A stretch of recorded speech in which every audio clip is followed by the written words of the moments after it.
available in the meta right now. Yeah, I'm not a huge fan of this. Maybe they will look for something a bit more obviously counterable with some of their picks later on. Otherwise, if you're not using that ability, you're not really using red side very well. Same ban so far, down to the Renekton even, as the Lee Sin as well. So all 6 bans stay the same, and we will have Faker back on Rise again. Surely now you go Phoenix Fresh and Syndra. That's my expectation after last series. I don't think that you have to be afraid that the Jarvan is going to get banned away. And even if it does, there's still things like the Volibear available for Clid. And while I think that the Zoe can work in certain situations, they didn't really mesh that well with the rest of the draft. And we saw once they fell behind, the Zoe contributed basically nothing. Yeah. I mean, this happens to Zoes, right? It is not something that's completely new. This is an interesting pick. Need to see more about the draft before I know how I really feel about this. And this is T1 going back to a lot of that comfort. But I do feel like picking the Nai. The one nice thing about this is now you force Gen G into a choice. Do you pick a prior champion for BDD? Do you pick up his Syndra, for example? Or do you find a nice counter pick for the top lane?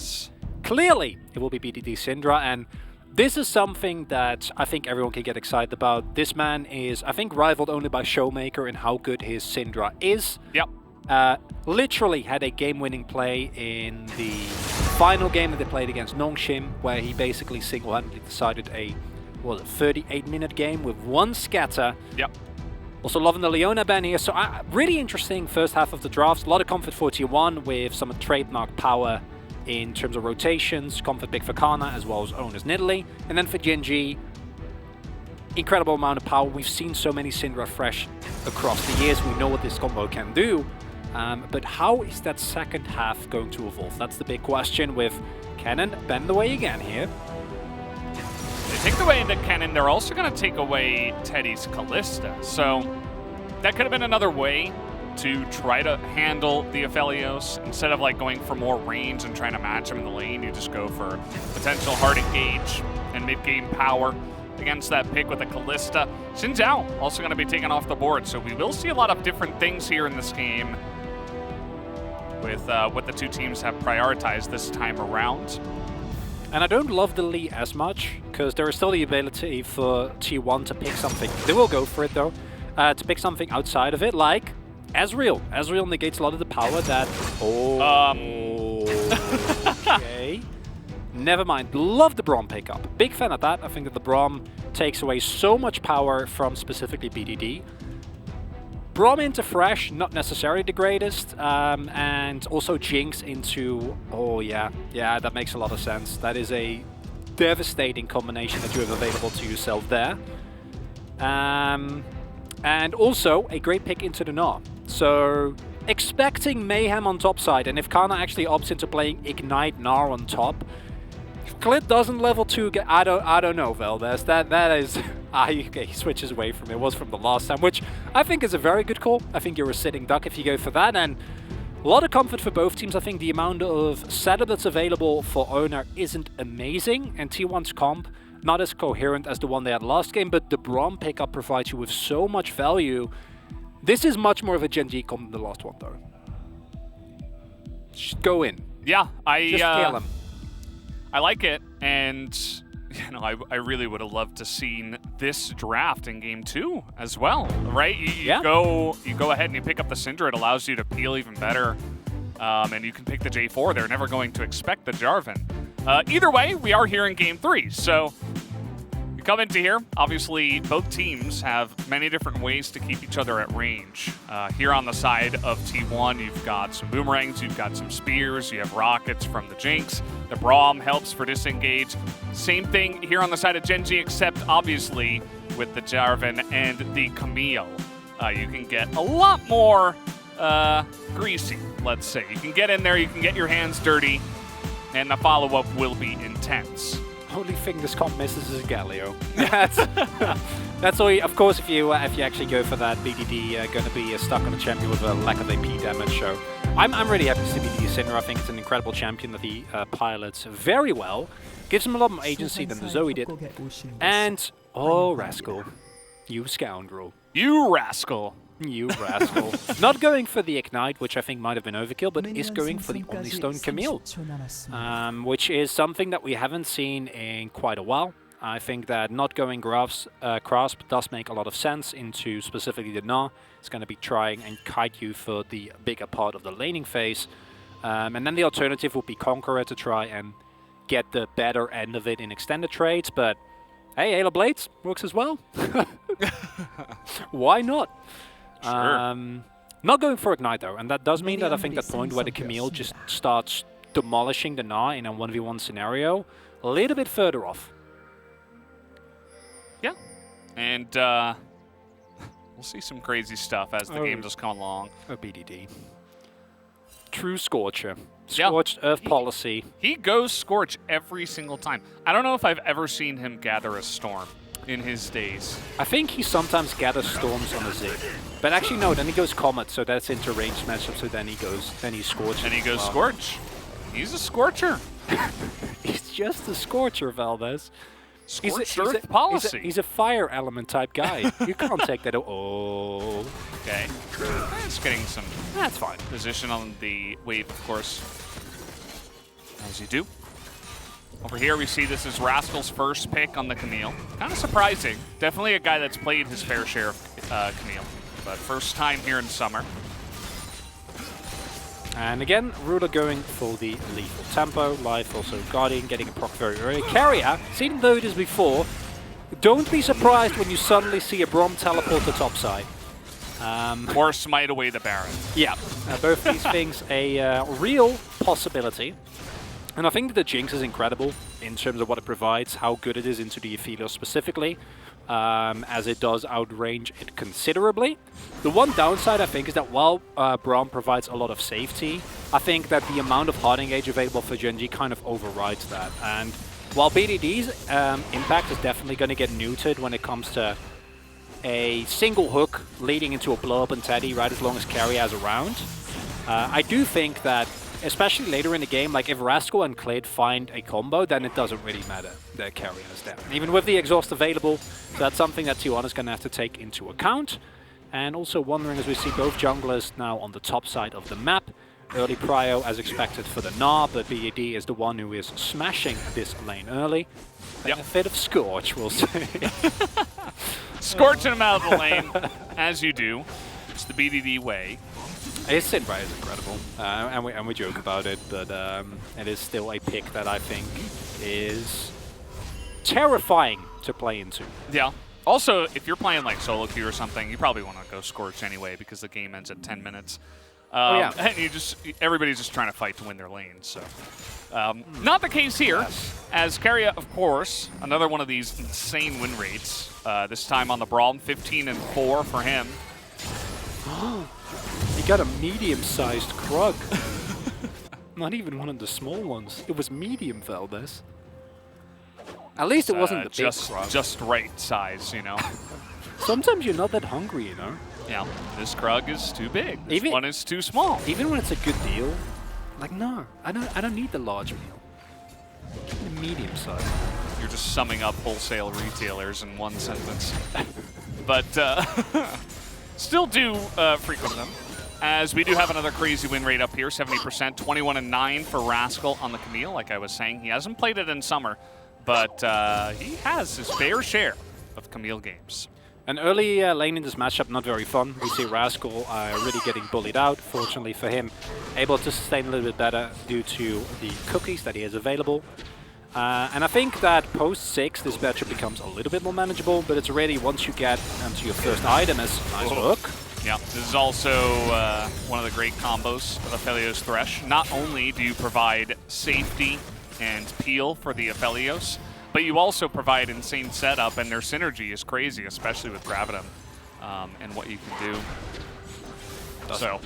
Does tie into the larger theme of Genji winning a bot lane early game. In this scenario, though, as Teddy, you're not really bothered by that as much, as you know that you will be a late game threat regardless. And That's also something that for Rascal, once you have your steel caps and you get your first item, Ashuma will be Divine Sunderer. I'm personally also a fan of Triforce, but don't often see that one picked.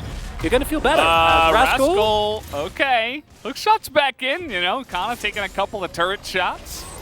This is a pretty spicy matchup so far. I thought for a second that he was going to flash hook shot in. I was kind of scared. You can, you know. I think what happens though is that you just get. No, you get stunned and you probably die. No, I'm glad he didn't, but I was waiting for it regardless. Honor and Clit. Or kind of just flashes away and throws a house in your face. And yeah, and you die. Ruler? Was he getting greedy for a play? He was. That's the Ruler way. Oh, and now Phage on the first back, so Rascal going for a little bit more offensive power as opposed to going for a more defensive buy. Did see Kana go for the steel caps himself. Big thing now, Hextech Ultimatum is available, which means that any setup from Clit when Kana is in Mini-Na is very, very scary. And Kana's going to have to play a lot more respectful as Clit making his way top. Wonder if they want to wait this out. Clit's jungle currently not up. Blue buff coming up relatively soon, but still has some time available, so can go for a clear on the Crocs. But with Kana leaving line of sight, wonder whether they actually want to go for that. So far, I feel like a little bit less bloodthirsty compared to some of the other games. Maybe settling in here in our third game. Still early, obviously. But junglers kind of, you know, just doing their thing, farming it out. Clit is here in the mid lane. As you could have some potential nice setup onto Faker, especially because he didn't go Merc Treads. You know, Slant Scout of the Week. Send in the ultimate from Syndra. And you got some nice follow-up from Clit. Yeah, a little bit of risk averse, and I get it. Both teams feel like they're very comfortable going into the late game here. As I think BDD missed it. Yeah, he did. Oh. I didn't want to say anything, but you know. But Chronicler it has came to be done. Yeah. It has to be done. We need to hold our players accountable. No matter how much we appreciate their clean game players. Faker standing in fog, looking for a possible dive, but with a lack of vision available is a bit of a risk. Mini-Na now also there as Here we go, TP's coming in. This is BDD, and Kana's in so much trouble. Nice flash, though. That might be enough to get him away. Nope, not quite. As now Faker's like, wait, what's happening? I'm a little bit late to the party here. Trying to get that damage on the Rascal. The bounce is not quite enough. Another teleport's coming in from Keria. As you mentioned earlier, the Unsealed Spellbook. Keria trying to make this happen as he blocks the hook shot. And the stun will be dodged as well by Faker. And that's going to be the turnaround here as Faker picks up a kill. And now Owner with the red buff. He's level 6, misses the spear. One more auto could do it, and he will be able to pick up the kill. How about on the bottom side now? We're getting in the face of Teddy, who's all alone. And a 2-on-1 as Ruler's just chomping up the plate. Oh, so much action across the entirety of the map. And you haven't said, hey, this is not feeling bloodthirsty, as Mayhem ensues on Summoner's Rift. And in the long run, I do think that it's a slightly favorable trade for Gen G, but I gotta give credit to Keria. That was, we say jokingly, don't be surprised if the Braum teleports. Dude. But then not only does he teleport, save Faker from a play that looks certainly doomed, but then flash cancels the hook shot as Rascal tries to desperately get away. And I think it might have been worth, especially if you consider this pickup, if not for the fact that Ruler got, I think it was 3 plates there? Yeah. So maybe 2 more? Yeah, no, I don't know if he already had. He had the first one, yeah. Yeah, so it's yeah, that's not good. As here we do see some of the power that's available, and what the exact reason why you have to really respect.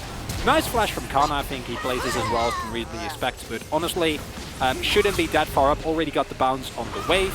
It's understandable though with Faker coming in, and this is just the unsealed spellbook value, right? And it's just, I love it. Love that they go for it. Oh. Really nice flash again by Keria. Faker also really nice sidestep on the scatter so he doesn't get hit. Owner goes for the punish. The one downside of this, obviously, is that Life finds a hook, which I'm sure we'll get the replay as well of that. Finds Teddy, says, hello, how are you doing? Goodbye. No, doesn't even do it. Just play into Clit, blowing him up. He was also caught by the chompers. He's like, no, I don't care. You don't have flash, so goodbye. Actually, maybe he did have flash. Maybe that's the cooldown from when he got killed. Either way, it doesn't matter. because Jarvan was there. And yeah, I mean, it's trades back and forth. T1 gets some kills, Gen G do as well, but some extra plates. And it should be favorable to T1, considering that they still have 2 plates left in the docket. Yeah. But at the same time... And the Rift Heralds. Yeah, exactly. At the same time, I'm afraid that like Ruler is just gonna go full Ruler and like, I want this turret is mine. I need it. And it's just gonna push relentlessly. They don't really have the vision to back this up, so maybe possibility for a flank clit. Oh, those get spotted there. Yeah. Fakers come in. And here we go. Could turn into a 3-on-2 in just a moment's time. The poke is coming out. They're trying to deny this Shelly from getting a lot of damage done. They smite it down! See you later. Shelly does nothing. And Kana and Owner are not able to actually make it happen. And now we're trying to get on top of Kana here. Faker is in position. Nice try at the flash. The Cataclysm comes in and Clid is able to unlock it there, but Rascal gets rocketed in the face. Now he's trying to turn it onto Kana, but it's a little bit too little too late with the Hextech ultimatum. And T1 at least able to pick up a couple of kills in the trade. Slightly disjointed there. Really nice cancel on the Heralds, but unfortunately for Gen G, don't play out the fight as cleanly as possible. If BDD is there, immediately when Clid finds that knock-up, you can probably capitalize, but instead it's T1 getting the better end of the topside trade. What? They really don't want them to get this turret, okay? Yeah. A little bit over-eager there. That should not be the biggest of issues. The real problem is that while all of this is happening, with all this attention on topside, Rascal is actually losing so much fun because he's getting continuously bullied by Owner. And yeah, if BDD is already here and this knockup gets hit, yeah, that's Owner, but yeah, that's Owner dead, right? And now Owner does still die, but you need to invest so much more. Without this rocket, also, I think that Rascal has a chance of killing Kana before he actually dies. Yeah, but nice. I hit him. Nice. Good assist from Teddy. Is it worth? What? Oh no. Not like this, Faker. He's 2-0-1. He's having a great time so far. The roams to the top lane have been good, but that wasn't good. No, that was not it. Crescendo Aphelios things here in this game. Oh, okay. Ruler's done. Ruler's not having fun. He wasn't happy with how the last 2 games have gone. And despite the fact that the man went for a Vamp Scepter, look at what he just finished, Velbis. That's a Guild Force. Full Guild Force? Oh yeah. Guild Force Aphelios coming in hot. Considering how fat he is, I don't personally mind it as much. Do think it's a scary thing to play. But as I was saying earlier, I do think that this continuous attention on topside from T1 between Faker and Owner does mean that as now T1's going to trade back, so it's still going to feel very good about the overall goal total, so as Teddy will be able to easily catch up. I say as Ruler's probably just going to get this. Yeah, he's just going to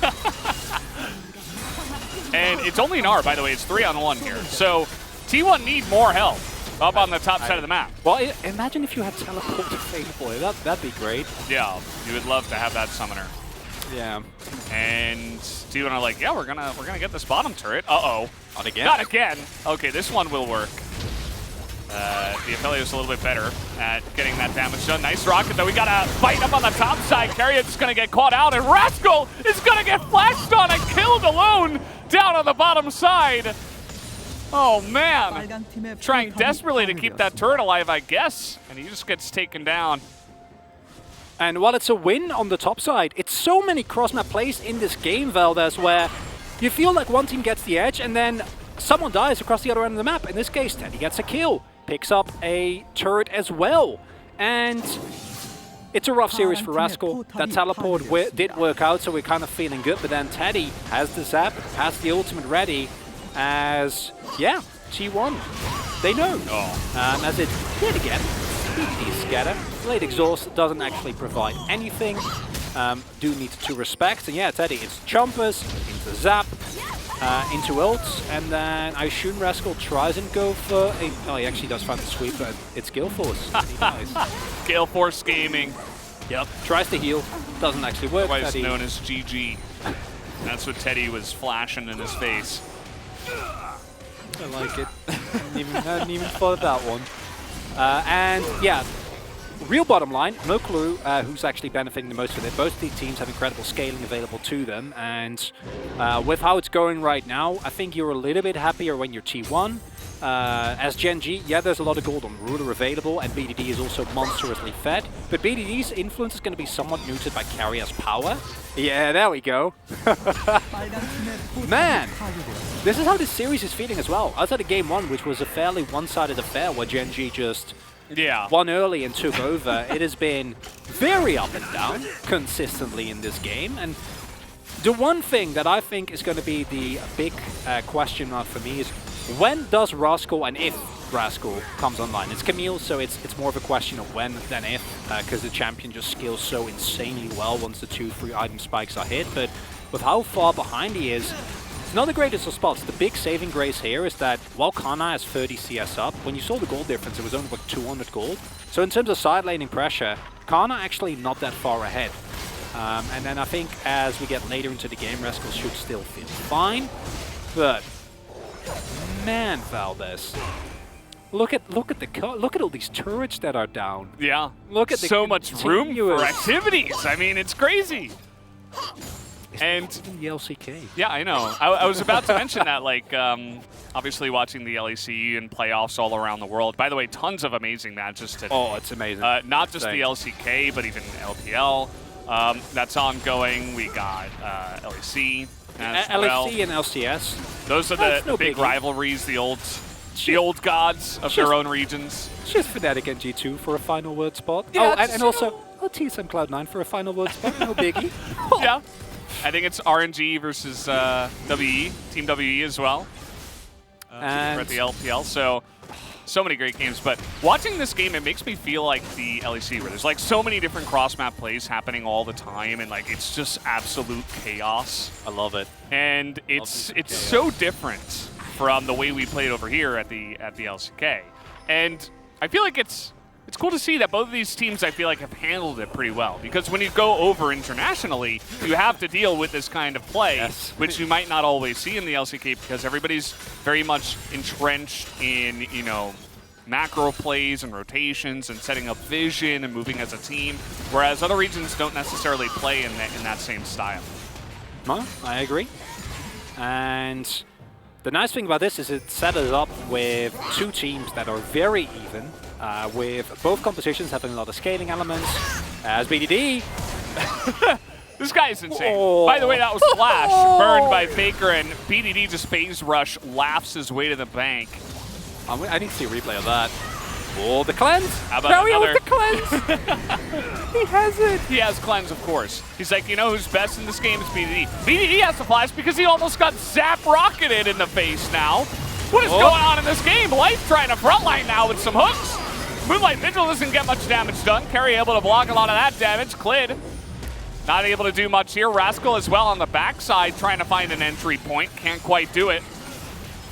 And T1 now in a good position in this mid lane.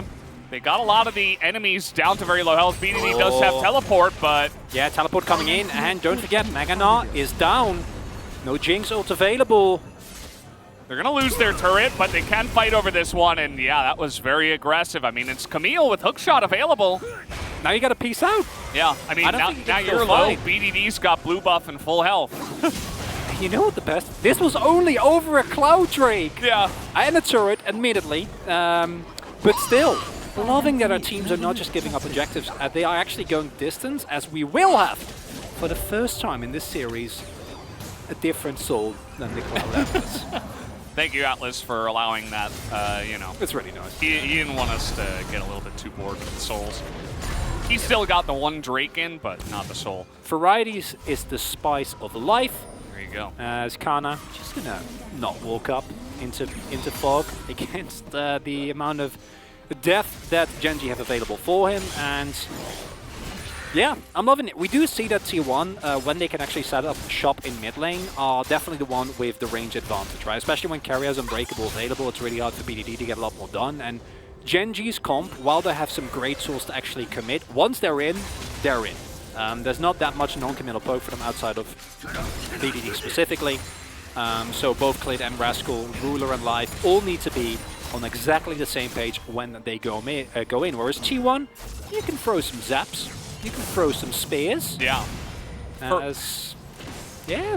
The Jinx, it just feels so good into this because your Aphelios, even with the Thresh, he's not able to sit up in the lane.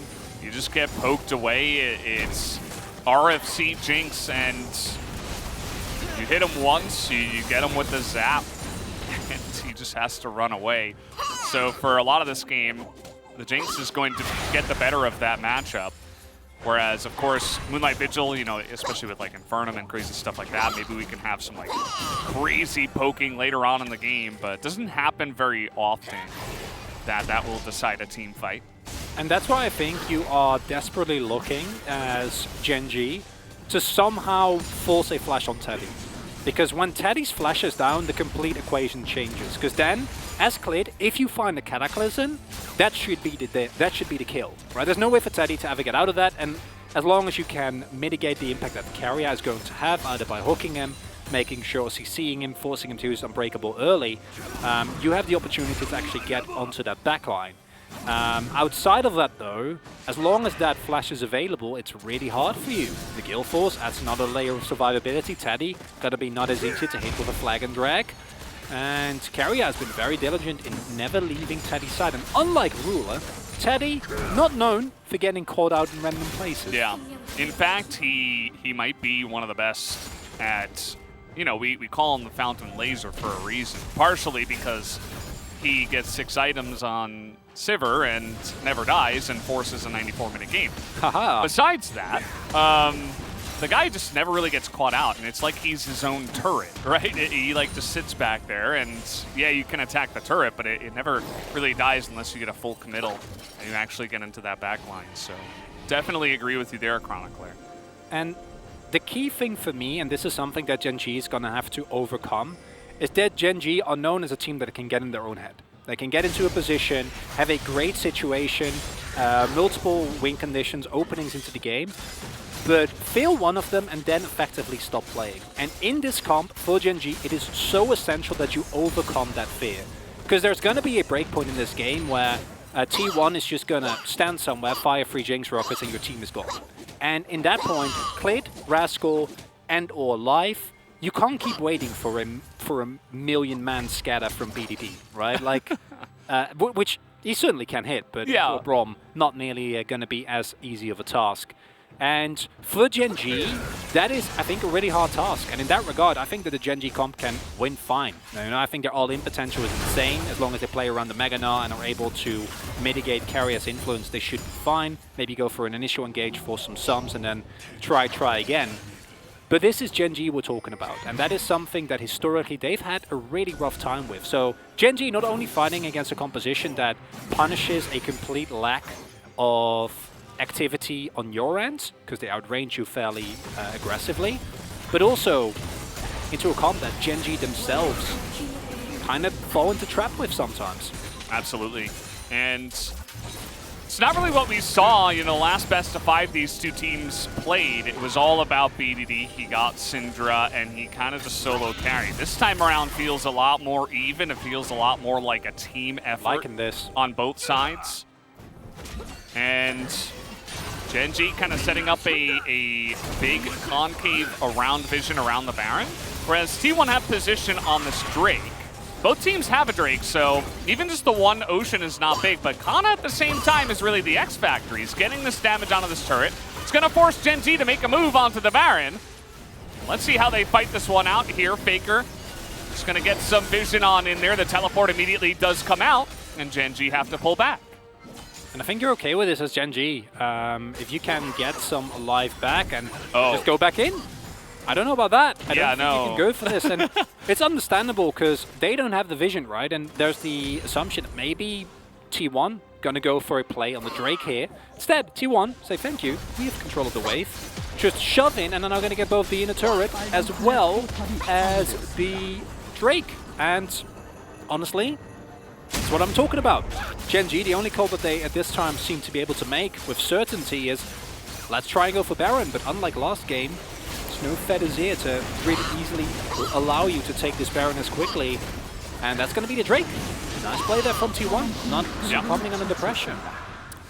Definitely very nice map control. Clit is hanging around the bottom side. Nobody's even approaching that bottom wave, so he's going to be standing here for a long time until he realizes that, you know, the wave pushes past and this opportunity is gone. And yeah, it's just a, you know, it's a little play. Not too much happens. There's a lot that happened in that little play, obviously. By little play, I mean that, you know, it's basically just the Ocean Drake that gets taken here. Nobody dies. There's no huge action, but a lot of big posturing around the map. And the objective, of course, taken by T1 alongside of the inner turret. So they're going to be happy with that. Continuing on with this game. Both sides scaling up, as we do. And one of, oh, that's a good hook. Yeah. But not going to amount to more, as not enough CC available. And one thing that I think for Ruler is the downside of not having that shield board available is that once Teddy finds 1 or 2 autos, healing up is a lot harder. Carrier trying to get some vision. T1 moving in. And I haven't really talked about this yet because it's been T1 that has actually been kind of running Gen.G around. But when it comes to actually hard forcing, it's also kind of hard for T1 because the hard engage is fairly lackluster, right? You're looking at Kana finding a flank or making a big Gnar play, and that's predictable. Basically it. Yeah, it's very telegraphed. And that should still favor T1, so for them it's not nearly as big of a problem as it is for Gen.G, who will now take control back. And I think maybe we spoke too soon when we were talking about the lovely activity that we had around the map and how cool it was, that everything was full of action. We cursed it! We did. There was so much room. This is honestly on us. Yeah, there was so much room for activities, and then both teams were like, you know what, this also means so much more room to get caught out of position. So let's both not make any mistakes. And nobody takes a risk. And here we are, 27 minutes in. We got all our kills in early. Those 9 kills happened in like the first 15 minutes, and then since then it's been a bit of a crawl. If I'm not mistaken, Ruler also sold his Fam Scepter. This is pretty interesting. Kana. Yeah. Or not Kana, Rascal. Yeah. Wrong top laner. I wonder because when Rascal hits that second item, that's where I'd expect him to do a lot better. Looks like he's itemizing into maybe a Starix now that he's had his Tiamat finished. As yet, now we see the damage coming through. So, because that's the point where traditionally you'd expect the Camille to really start pulling ahead. Once you get that second item, once you get way more points into your queue as well. And what? I feel like even Jonas Strong is confused. Like, I feel like a lot of our viewers probably didn't even see that happen. I wonder. I don't think it will be relevant because considering the state of this game, it's going to be a minute 50 before the next fight even has a remote chance of breaking out. Valdez says the pace of this game, fairly glacial. But yeah, maybe he was going for a check on the brush, but I think it's really likely. Well, no, that's why I'm saying I think it's really likely they just kind of misclicked, threw it into the ether. There was even a control ward like where he clicked. So I don't know, it must have just maybe been, that was it, yeah. He probably has the blue trinket, so maybe he like tried to, I don't know. Let this be a lesson. Even world champions sometimes that fake a skill shot. Again, assuming that's what happened. Could also be, I mean, I assume so, yeah. At this point, maybe we should just get a replay of it, because nothing else is happening. I mean, Jonas Strong would do it. Like, I could see him go for it. Yeah, but as you mentioned, like, by the time we fight again... No, it's going to be... It doesn't actually... It's going to be up. Yeah, it's, and the enemy team doesn't know that it's down, which is another big thing, yeah. Right? Like, if they think that Moonlight Vigil is up here, then T1 have to be more respectful. Like, wait, what's that heal? And I'm pretty sure it was just... Yeah, it's just carry. I'm guessing heal. Okay. Australia's pretty good. Cut Shirali, yes, but I think Glacial Fissure is more valuable. So I think it's a trade to take as Gen.G. Provided, again, that we do actually get action, which... Oh! He missed the lantern, and he had to Gale Force. I'm getting excited. That's the most action we've had in 15 minutes. It's been... Good work, Ruler. Oh. Oh, Clay will get spotted there. Yeah. Oh! Not yet. He's out of vision. Oh! Yeah, like there's a turret there. That makes it a lot less exciting, actually. I thought maybe he was going all the way around, like below the wolves. Well, BDD kind of low. It's like 2 crits away from dying. Here we go. There they go again. T1's right here, and they get vision, so they say, you guys can't just do this, right? We're going to stop you. No Glacial Fissure, and we do have potential flanks coming in, and Gen Z are just committing to it, and the Cinder will pick it up here as they're all in the pit, but BDD trying to kite it out, but the Jinx, Teddy is still alive in the left side of this one, and down will go Ruler, and they're able to kite everybody down. Only Rascal will live with the buff. And that's not worth, because that's Soul Point for Soul Point T1. They're just charging it down mid, Valdez. There's 30 seconds. I mean, it's 30 minutes into the game. I don't know if you can do this. They're going to give it a go, at least for the inhibitor. You can go inhibitor and back. That would be the safe play. Oh, I assume that's what they're going to do. But they're going. No, look at the positioning. Teddy's right here. He wants to hit the turret. He's excited. And 15 seconds. They're going to try to go for it, and I think they have the damage to do it here. The Baron buff minions, and no. Teddy will say no, not this time. We get the 1 turret. And they're probably going to get away with that and the Ocean Drake, you would have to imagine. Although Teddy isn't running straight at it, and double teleport available on Gen G. Yeah, I don't know if they can go for Drake now. I guess not. So I like that initially, because I think that obviously it's worth it considering how many people they killed. But I'm fairly certain that now they're going to give up the Soul Point. It's not the worst, because it doesn't put Gen G in a position where all of a sudden they have a huge Drake lead, where they have the pressure of a certain Soul. And Gen Z should also be able to get some turrets, so in the end I think it will be an equalizing play, and it's probably not going to amount to anything at all. It's the unfortunate reality of the situation. Really nice exhaust onto Ruler here, who does find the ultimate, but it's honestly Teddy who gets so much done here. BDD not able to actually stay alive, and then obviously if you rise and you're a Gnar into a place where there's this much damage available, oh man, that gives lands at the last second. So clean. Very cleanly played. Meanwhile, Faker and Kana just finding so much damage in that tiny enclosed corridor. But at the end, that's a small gold lead. And I think Gen G is still not going to be very happy with how that play went. It's definitely a favorable trade for T1, but for sure, not a game-winning one just yet. Yeah, they open up that mid lane to now where it's like, they're on like, what would you call it? They're on like match point in the game, right? Not in the series. Yeah. It's like, okay, if Gen Z make one more mistake, they're going to lose. Because then you have to push down mid. There's only 1 turret standing, and you just take it down.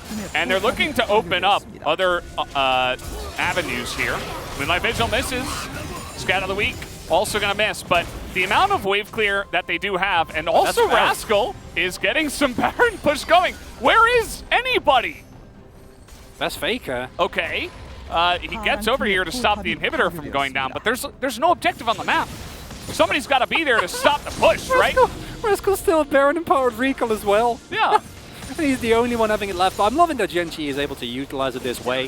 This is a deal, too. I'm like, I don't know, you know? We could go into base race positioning if you give him any more room. Yeah, it's now 3-item Camille as well. But what I'm seeing here from Gen G still affirms to me that Gen G, you got to get over this hurdle. Like, yes, the odds of you, if you go for a straight-up engage, they might be slim, and you might get out-executed, but certain death awaits you if you don't do anything with this comp. Because, like, the range advantage for T1 is just too big. Like, you need to try and all-in at the right time when you do see an opening, someone on T1 mispositions, because otherwise, I think you're just going to get poked down, right? You're going to lose more and more objectives on the map. And I'm loving that T1 also very clearly recognizes that, and they're not giving any openings. Like, they're just grouping as 5, right? There's no one in the side lane that can just randomly get picked off by Camille. Can get baited into a 1v1, then a teleporter, Clit comes down and blows someone up. So, as a whole, still 3k at this point in the game. Not really the, you know, it's not a gold lead that it's fine. You'd really be worried about as either team. Yeah. I mean, I think the scariest part is that Teddy is so fed. He got the Bloodthirster 2 plus a Zeal, by the way. He's almost on 5 items here and a completed build, traditionally. We'll see if he actually goes for the 6 and sells his boots, but that is a little bit later on in this game. But the fact that he gets the Bloodthirster, the shield is going to help him survive even more against the Unleashed Power from the Syndra. You can take a bit more of that poke. There we go. That's the Runons. Wow, he already completed it. What? What? No, he only had Seal. No, I'm saying. Oh, wow, that was fast. Yeah, no, I was setting up. I thought you were. I can see how you would. I get it. Yeah. There you go. And we've seen Gen G go for some quick Barons. Unfortunately for them, they're playing into Faker with Ryze. So what I think is going to happen the moment the Baron comes up in about a minute is that Gen G, they're going to be somewhere, maybe around mid-wave, you know, around their remnants of their inner. And then they're clearing out a wave, and then the entirety of T1 disappears for a second. It's a 6-item Jinx, and it is a Ryze, so Baron disappears in about, give or take, 10, 15 seconds, if even that many. And then you're up into Baron, perma-shelf for T1, and then they just end the game from there. Remember old Mountain Drake?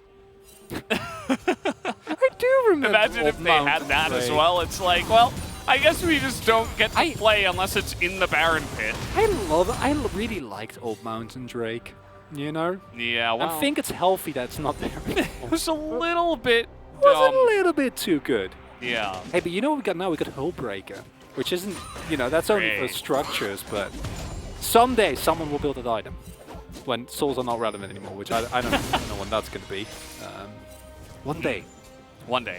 Man with a not today. That's for sure. Oh no. Definitely not today. No, that's not happening. And Rascal, he's becoming a bit of a problem. And take a look at this. They have BDD with teleport, and they say, let's get an inhibitor. But the damage you mentioned, it's here. Now Teddy's not on the Baron though. He's running by. And when you're kind of sitting in the middle, not doing one of either thing, you have double TP as well. So yeah, like both BDD and Rascal can immediately move away. You're just giving BDD and Rascal free damage to the inhibitor for no trade. I think that's Drake. Or that should be Drake, rather, with the tempo that Gen G have can now walk towards bot side, but they don't want to give up the Baron. And now we have a 2v2 and a 3v3 going on. Here we go, Mega coming in here as well. BDD has to go into the Zhonya's as we're trying to burst down Faker. He has to go in, and Kana is able to assassinate him. Faker with the Everfrost is going to keep Rascal at bay. Even Realm warping away from this one. The Baron is also going down, but who cares? They're pushing into their base. They're pushing into the base right now. The Baron is here. The Baron and Called Recall will come out. Is it on time? Clay, he cancel! Oh, he goes! No! He can't cancel it. Jinx is back here. They're still trying to kill the turrets, but I don't know if they can. Ruler's got some room, but it's not enough room. He has to get away with the Gale Force, and the Nexus is up as he's running in, but now he's getting flashed on, and Teddy will take him down, and I think T1 just barely held on to this game.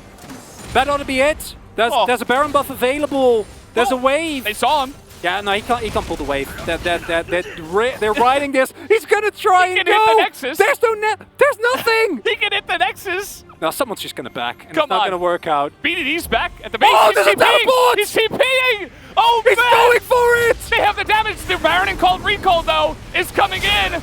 And let's see, we got some autos coming in. Braum has been a hero in this situation before, and it's not going to pay off. Flynn is desperate, and the desperation will not work. The Nexus still alive, but you do buy some time. And look at the wave. You buy some time for your other teammates to get up. Faker can TP.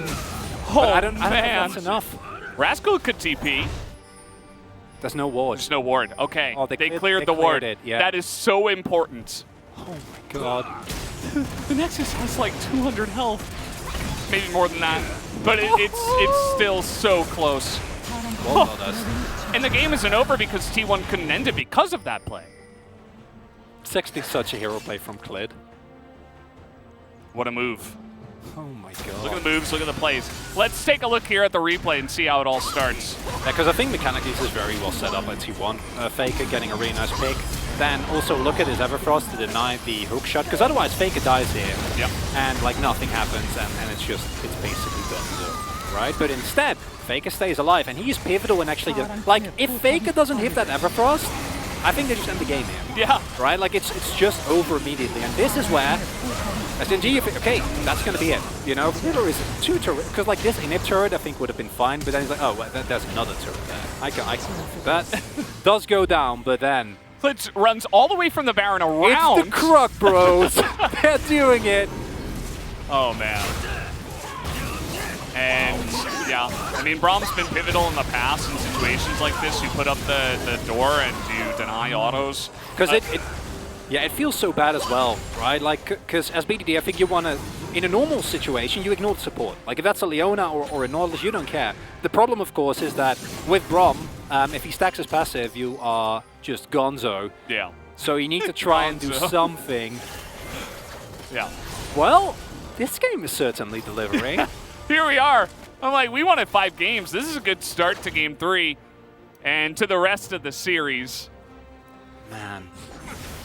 After Game 1 and the beginning of Game 2, I have to admit I was worried. I thought maybe this would be a quick 3-0. That's not going to happen. And Gen G know they have so much pressure on the bottom side that the enemy team T1 has to push it out. They have to commit control wards down there. They know there's no wards right now, but it gives potential pushing areas as... What you were saying? Yeah, welcome to wave clear, I guess. Oh, Runon's Rocket Jinx against Infernum. Man. Aphelio. It's just... Are there 2 players that are more suited for this type of game than Ruler and Teddy? Because I don't think there are. No, I don't think there are.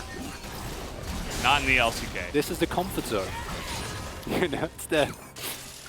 is this going to be one of those games where the next Drake is going to go to Gen G, and then we're going to get multiple Elders and multiple Barons, and it's going to end with like some kind of crazy... 64 minutes in. Yeah. It's okay. I totally don't have a test. I want this to go to 5 games. I've committed. Let's make it happen. Yeah. Although I do imagine that losing this game in terms of best of 5 momentum is going to be monstrously crippling. Like, if you lose this one, the amount of focus that's necessary, that you've been maintaining for like 42 minutes at this point, the adrenaline that surges through your body when you go for that play on the bot side inhibitor and then the subsequent nexus. Oh boy. Yeah, these are not easy games to play. You may have had a taste of it if you've had a long game in a solo queue game that's gone, you know, very long. But I guarantee you that these are different stakes. This is a whole other level. Hey, if someone's in their promise, Veldis, that is value as well. But without any jokes, this is not just for these teams, right? But like Nongshim is also watching this series with trembling, with fear in their hearts, knowing that if T1 win this, T1 guaranteed qualified for Worlds. Yeah. And then Nongshim, they are still only a best of 5 away. They will still be in a comfortable position. But so much is riding on this, because it does feel like the person who wins this game going into the next game is going to have such a big edge. Yeah, I mean, it's inevitable, essentially. T1, they have a couple of teleports themselves, so they just throw Kana down to the bottom side. I mean, this is pretty easy to read at this point. They may have even seen that BDD is down here. And I wonder. Because as T1, you can make a play for Baron and always make that work, if that makes sense, because giving up Soul Point at this point, I don't think really matters. Whereas as Gen G, you can't afford to give over Ocean Soul, I don't think. Yep, that's Shirelius. Just Teddy looks at him very, very, very scarily. Jinx is kind of a scary champion. Oh yeah. I'm not gonna debate you on that. Yeah, she's a little bit crazy. You know what would have been great if we had some Gathering Stormers out there. Poor BDD. Oh, fortunately, he's just a Scorcher. That's a deep collapse. And Rascal seems to know.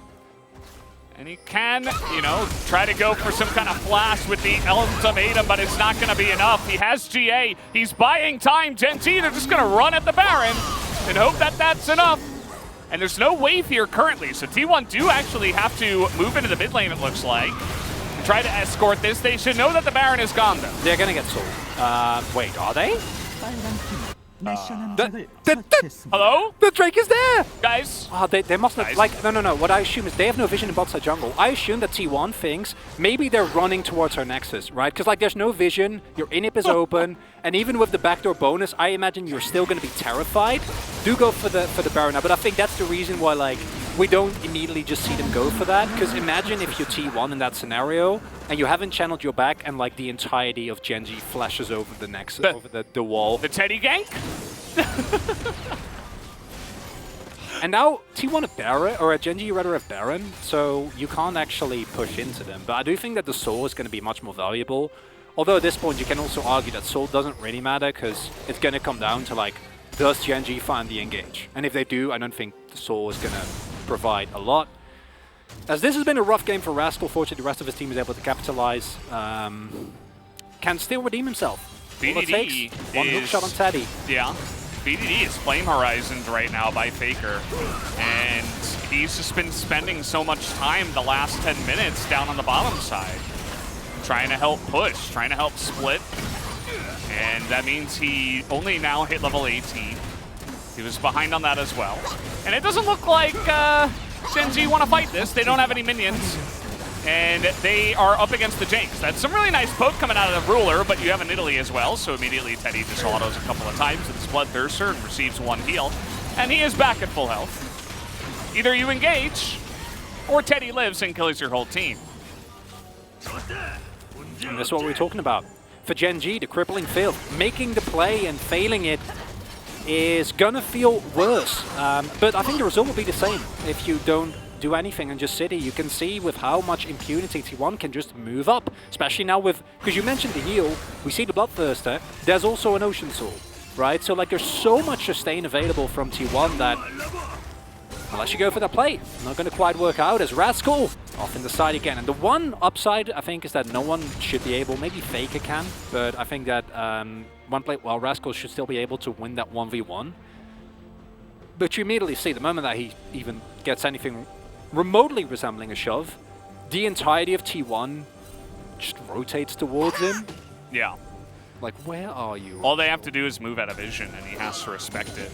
I mean, he already got caught out down on the bottom side. And it's, again, it's not an easy game. Gen G here with the Baron. They find Carria, and you know what? They're actually going to commit to it. Nice stopwatch, denying the hook. But at the end of the day, it is a stopwatch that does go down.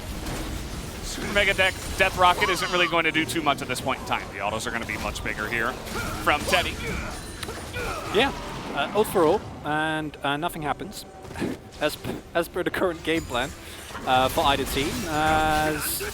Yeah, not that much to be done, unfortunately, as Carria baiting out that Glaze Official was nice, provides you with an opportunity to go for a more linear engage if you do want to go for that. Even then into Braum doesn't feel great, and Gen G clearly not wanting to risk that. And 6 items across the board are slowly coming through. Teddy's decided, by the way, because he's been, I don't know how much gold he has in his pockets, but I can assure you, it is a lot. He's been sitting on 6 items for feels like 10 minutes now. Yeah. This is most definitely the type of situation where some people would sell their boots. Teddy clearly deciding against that, valuing the movement speed a lot higher than any possible stats. And let's be honest, if you're Jinx at this point in the game, do you really need to attack more? Do more damage? The boots can potentially give you more damage because you are in range more often. Exactly. Right? So in a way, it is damage.